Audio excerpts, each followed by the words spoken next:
There's kind of a conscious effort to just try and keep him fresh, not only through games, but for the entire season, but maybe not making him feature back and guy who's always getting the ball.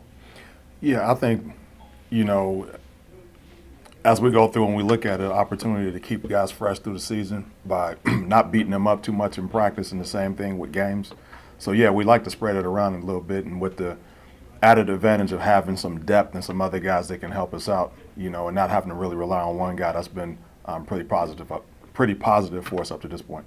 I know that Darwin has made plays before this past week, but for somebody that I know you got your relationship started with him back at the Senior Bowl, and he'd spoken about that, but just what did it mean for you to see a kid that you had known even before he decided to come here, get that opportunity and play the way he did?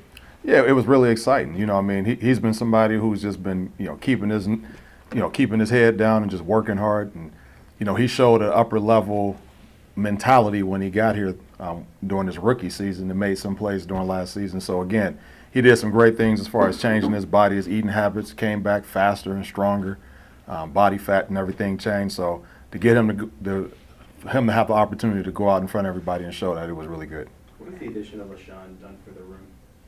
Well, it brings you a guy with a lot of juice, clearly veteran savvy. I mean, he's been great with the younger guys. It's kind of showing them how to prepare. Just the way he runs the ball and approaches the game, it's really something to watch. Were you surprised at his ability to get back out on the field? Coach Reed made a real strong emphasis. I know you know he's a tough guy, right? You don't play this game if you're not. But, I mean, a lot of people really thought that there wasn't much chance that he was going to play, and not only did he play, he played well. Was you a little taken aback at how well he played and that he was able to get out there? Well, as soon as I knew that we were bringing him in, I started watching tape, from the preseason and even through the end of last year, but more this preseason. I seen a guy who still had a lot of juice, still had, ability to change direction, acceleration, had nice vision. So I was excited to get him here, and indoctrinate him into the way that we work here. So that's been the biggest thing, is him learning how we work, how we do things. And he's caught on and been going real well with that. But I'm talking about fighting through the injury. Oh, the injury. Yeah, I mean, well, shoot. People didn't think he was going to be able to go when they, kind of after that last game. Were you?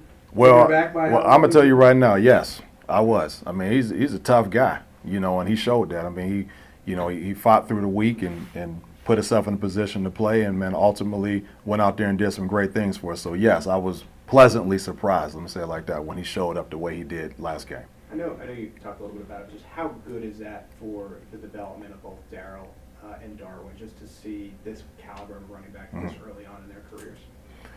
I think it's great for him, to see a guy who's with the background that LeSean has, in the room, working hard, setting the tone, and those guys have already shown, a level of work ethic and the level of the way we do things here. So I think LeSean has been learning from them too, as far as how things happen here with the Chiefs. I know the league and the position itself isn't just grinded out. John Riggins ain't walking through any doors these days, right? But you guys kind of got some grief, even though you won by 3 scores against the Raiders. Well, you only ran for 31 yards. Ravens had only given up 41 in 2 games, and you guys hung 140.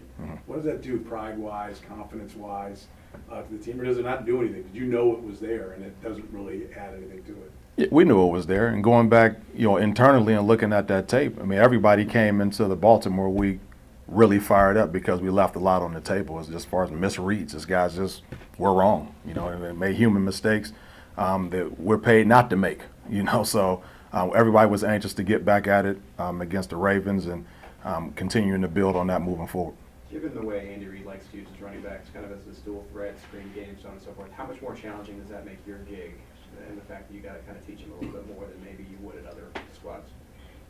That's right up my alley, having guys that are all-purpose and can do everything, and that's what makes, being a part of this offense intriguing, and I think LeSean said that. I mean, he's walking around with a big smile on his face because he knows there's going to be open areas, that everybody's not just keying on him. He knows that he doesn't have to be the lead guy 100% of the time. He knows he's sitting in a room with a bunch of guys that can play. Oh, sorry. Go ahead. You go ahead. Not asking you to speak for each guy's in your room, but for you individually, I know that you guys take a lot of pride in your ability in the screen game and catching passes, and it's an extension of the running game in a lot of ways. But is that side of it more exciting and more fun for you, or is it you're up 10, need to grind out a drive at the end, they know you're running, we know we're running, and you still go out there and run the football. Just which side do you enjoy more as a coach? Running when you know the other team knows you're going to run, or showing them that you can use guys in different ways to get them out of space? Well, imposing your will on people when they know it's coming. So definitely as you're closing out a game and they know it's coming, and we sitting there and they got their ears peeled back, and so do we, and we still able to move the chains. That's the part that we want to end the game with the ball. We want to end the game with the ball, and part of doing that is running the ball, running the clock down, and ending the game with victory. Last one. Going off Pete's question a little bit, LeSean was just dumped in here right before the season opener. But already he has 2 touchdowns under his belt. Took him to November last year to do that. Do you feel as though he's adjusting well and, he's having fun with the game? He's definitely having fun. Me and him have spent a lot of time together over the last few weeks, just, getting to know what makes him tick and different things like that. But more importantly, he's picking up again, I know I said this a few times, how we work here, the attention to detail that it takes to be successful in this offense. And he's taking on that challenge, and he's having some great returns up to this point.